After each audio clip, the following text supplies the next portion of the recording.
a famous ballerina that is in charge of taking care of her sick mom. After a visit to the doctor, Dominika leaves her mother with a caretaker so she can go to work. Once in the theater, she changes and puts on makeup before going to meet the guests, Deputy Director of Russian Secret Service, that asks her for a picture and takes the chance to touch her improperly. Moments later, the play begins and Dominika is dancing as wonderfully as ever when suddenly, his dancing partner jumps and lands on her leg, breaking it. Dominika is immediately taken to have surgery. A CIA agent, who is taking a phone call from an automatic caller that dictates some words to him. He uses those words to decode the address of a meeting location, and he takes his gun with him before leaving. The chosen spot for the secret meeting is the park at night, and when he arrives there, he notices he's being followed by a car. Is walking towards him as well, and Nate hands him something as they cross each other on the road before they go on as if nothing happened. The car is still following him, though, so to give the men a chance to escape, Nate creates a distraction by shooting the floor and starts running away as the car gives him chase. He reaches town and is surrounded by the police just as he makes it to the American embassy. Inside, he meets with his bosses, who tell him the asset is safe, but Nate will still be sent back to the USA for his mistake. The next day, Ivan visits Colonel Zakharov in his office.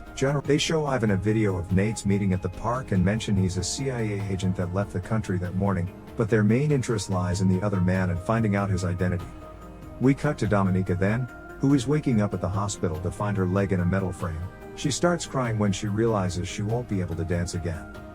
Dominika, who is still walking with the aid of a cane, is visited by Ivan. He comments on the fact a replacement for her has already been found and how the theater had been lending them the apartment and covering her mom's medical expenses, all that will stop soon now that she doesn't work for them anymore. Ivan says he wants to help her and asks her to come to him when she's ready. He also leaves an envelope for her before leaving. Dominika opens the envelope and finds pictures that show her dancing partner has been romantically involved with her replacement, plus a recording of a conversation between them that implies he jumped on her on purpose so his girlfriend could take Dominika's place. Later that day, we find Dominika in the theater, watching her former partner and the new girl practice. After they're done, they go to the steam room and Dominika follows them, only to find them having relations. Rage takes over and Dominika starts using her cane to beat them both to the ground before running away. On the bus home, she sees her hand stained with blood and decides to get off, stopping by a payphone to report what she did as an accident. When she arrives at her apartment, she finds her mom on the bathroom floor, the caretaker nowhere in sight. Her mom tells her she didn't come because the theater stopped paying her. Knowing she has no other choice now, Dominika goes to see her uncle to ask him for help. He accepts as long as she helps him in return with a little case. The Secret Service wants to know more about Ustinov, whom Dominika had met at the theater. Ivan wants her to approach him, befriend him and gain his trust using her charms. Dominika at first refuses, but Ivan wins her over by reminding her how awful state hospitals are and how he can give her mom the best doctors instead. That very night, Dominika goes to the hotel Ustinov is staying in, wearing the dress she's been given.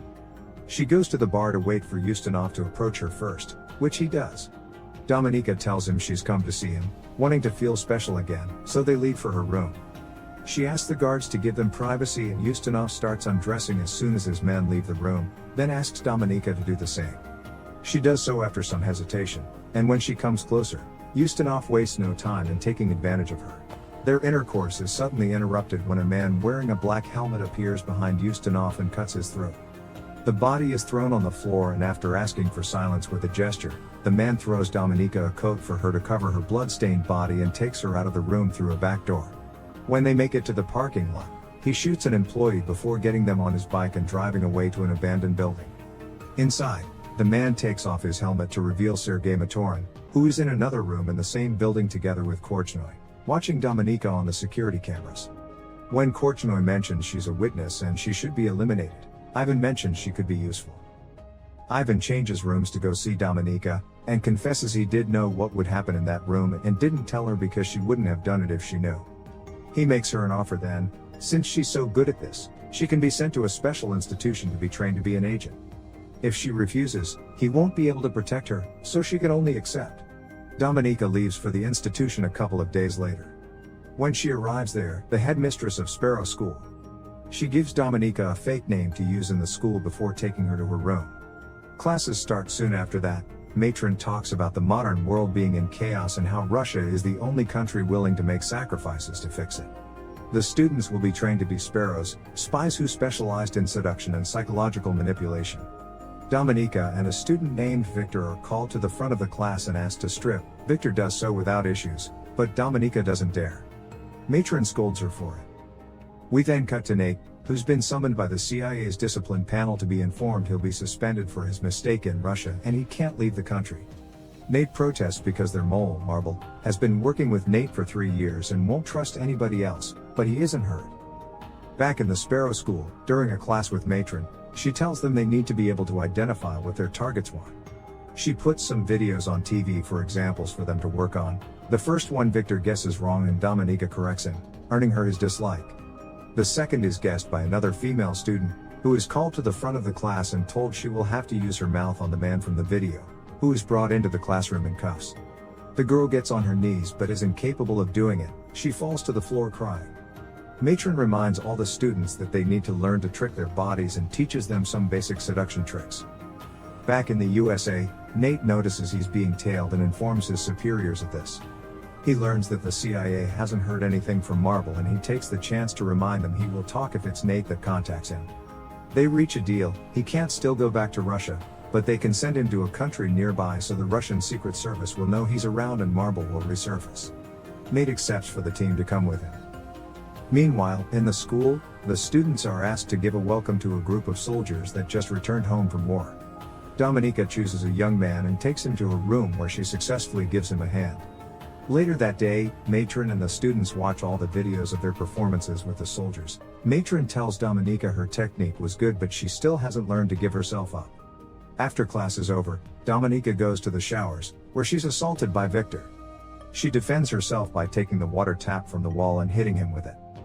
In the meantime, Ivan, Korchnoi and Zakharov are discussing the fact Nate has been relocated to Budapest. They want to do something about it, but they know the president doesn't want them anything that may come off as antagonistic against the USA. Ivan proposes they give the mission to someone else. Back in the Sparrow school, Matron and a newly arrived Korchnoi question Dominika for her attack on Victor. Matron thinks Dominika still has potential. Korchnoi asks for a moment alone with her. After everyone else leaves the room, he questions Dominika again, and she explains she owes and serves the state, not her classmate. She's allowed to go back to class, where Matron once again calls her to the front while Korchnoi watches from a security camera. Dominika is shown a picture of Victor and asked what he wants as he enters the room. Matron orders her to give him what he wants.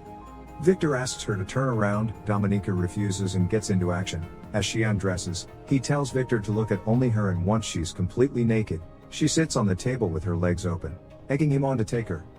Victor can't get it up and runs away when she teases him for it. Then Dominika answers Matron's question. What he wants is power. Korchnoi is impressed. Moments later, Matron meets with Dominika in private again and tells her she'll be sent back to Moscow. Days later, while reuniting with her mom at their place, Dominika receives a call that tells her to meet Ivan at a restaurant. When she makes it there, she sits with him and he explains her next mission. She'll be sent to Budapest to befriend Nate and gain his trust so she can learn the identity of their mole. He gives her a new passport and documents with a new name. Dominika leaves without eating. She makes it to Budapest a couple of days later, and goes to stay at an apartment she'll share with a fellow Sparrow, Marta. Later that day, she meets with her new boss, and asks him for some information on Nate. Afterward, she follows Nate around to learn his routine. The next day, Dominika starts going to the same swimming pool as Nate, and lets him go to her when they leave the building. They chit-chat a bit but Dominika plays hard to get. She also makes up a story about being a translator for the embassy. The following day, however, she doesn't find Nate at the pool, and the receptionist tells her her ID has gone missing. Turns out, Nate already knows she isn't what she says. We cut to him explaining to his superiors that she's been using many names and making the connection to Ivan. He thinks she's valuable and that her using her real name is a provocation. After some hesitation, his superiors allow him to get closer to her to gather intel. After going to Volantov to report her progress and ask for an embassy pass, Dominika visits the embassy and sees Marta chatting with Stephanie Boucher. Nate interrupts her staring to chat, admitting he was the one to steal her ID from the pool, and asks her out to dinner the next day at 8. Dominika accepts before leaving. Back in her apartment, Dominika searches Marta's room and discovers she's been buying intelligence from Boucher. Marta returns home then, but doesn't catch her in the act. She gives Dominika a copy of the report Valentov sent to Moscow. Apparently Dominika has made an enemy. The next day after work, she follows Valentov into a bar and asks him to buy her time with a better report, then provokes him into punching her by making fun of his small member. His violence is now on the security cameras and Dominika tells him he'll write a better report or she'll take the recording to the police. While all this is happening, Nate is alone in a restaurant, waiting for his date. Thinking he's been stood up, he leaves the place, but Dominika is following him closely. Back in his apartment, Nate receives another coded message on the phone that he quickly writes down and deciphers. It says Vienna. He's about to leave when a crying Dominika rings his bell. He allows her to come in. While sharing some whiskey, Dominika tells him his boss assaulted him. When Nate asks her how she knows where he lives, she raises the volume of the TV so they can't be heard. Dominika asks him what happened in that park in Russia and kisses him after he tells her. Nate tells her to go home and figure out what she wants. The next day, Ivan visits Dominika before leaving for Vienna. He asks about her progress with Nate since their superiors are getting impatient. To buy time, she lies and tells him she's also working with Marta on her voucher case, but she'll need more money. Ivan accepts and asks for his coat to leave. Dominika gets it for him but not without secretly taking a peek at his passport. After he's gone, Marta approaches Dominika with her gun. She overheard the lie and is angry because the voucher case is supposed to be only hers. Dominika promises she'll give her all the credit and more money. She just lied for the extra time. Marta only accepts because she has no other choice. Later on, opens a bank account there while Marta visits Valentov to tell him she knows how to get rid of Dominika. Dominika returns to her place that night and finds Marta murdered in the bathtub. Suddenly, Sergei appears behind her and grabs her by the neck to pass on a warning. This is what happens to those that share secrets. He also tells her to call the police before he disappears. We cut to Nate there, who is reporting to his superiors about having met with Marble in Vienna. Marble has given him some files confirming Dominika is a Sparrow, and that makes Nate think she's even more recruitable. Meanwhile, Dominika is being interrogated by the police, but she tells them nothing. When she leaves the precinct, she finds Nate outside waiting for her. They go back to his place, where he confesses he knows she's a Sparrow. Dominika tells him her story in return, putting emphasis on the fact she only cares about her mother's well-being. Nate asks her to be a double agent for him, promising her protection. She replies she needs to sleep. He gives her his room. Later in the night, she leaves the room and joins Nate on the touch. After asking if she can trust him and getting a positive answer, she makes love to him. The next morning, after she confirms she accepts his deal, Dominika goes back to her routine, writes a fake report on Nate saying she has him in her pocket and then returns to her place to wait for his signal, which is a simple phone call that plays her favorite song. Dominika meets with Nate's superiors and is put through a liar detector test to see if she can be trusted. When they accept her, she asks for money. They laugh at her, but they change their minds when she tells them she can give them voucher. The following Friday, the whole team flies to London to meet with Boucher. Dominika stays in a special hotel room the CIA prepared for her with security cameras to monitor her and a set of discs hidden under a desk to change for the real ones later. Moments later, while she's at the bar waiting for Boucher, he's surprised by the sudden appearance of Valentov, who supposedly wants to help. Dominika sends him to her room, otherwise his presence will scare Boucher off. Boucher arrives soon afterward and Dominika goes to her, explaining Marta sent her. Boucher doesn't like this change and is about to leave, but Dominika convinces her to stay when she threatens her with some dangerous pictures and mentions the money. Both women go to Dominika's room where Valentov is waiting. Boucher gives her the discs in exchange for the money, and Dominika pretends to take the discs to her computer to check they're real when she's actually trading them with the CIA's. Dominika and Valentov leave then after telling Boucher to wait an hour to leave too, but Boucher is anxious and drunk so she leaves soon after. When she makes it to the street, she notices she's being followed and gets scared, so she throws the money in a trash can and crosses the street where a truck hits and kills her. Dominika is in a car with Valentov when this happens, and he quickly gets the news on the phone. He tells Dominika they've been given orders to return to Moscow immediately and takes her passport. When they make it to Moscow, Ivan takes the discs from Valentov before arresting him. Both he and Dominika are under suspicion of having helped the Americans. When asked about it, she denies it, so she starts being tortured in different ways for the real answer, but she doesn't give in.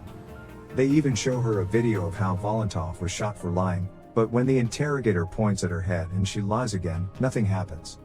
Ivan takes over then, and Dominika manages to manipulate him into protecting her. She's allowed to return home, but when she gets there, she feels so dirty she doesn't let her mom hug her. After a difficult meeting with Korchnoi and Zakharov, Ivan returns to his apartment, where Dominika is waiting. He tells her they've granted her request to let her keep working on Nate. She kisses him before leaving. Dominika returns to Budapest and meets with Nate. They go to his apartment, where he expresses his suspicions of her quick release. Dominika convinces him to relocate her and her mom to America and to give her more money. He accepts before they make love. In the middle of the night, Dominika wakes up when she hears a noise. She goes to the kitchen to find Sergei torturing Nate.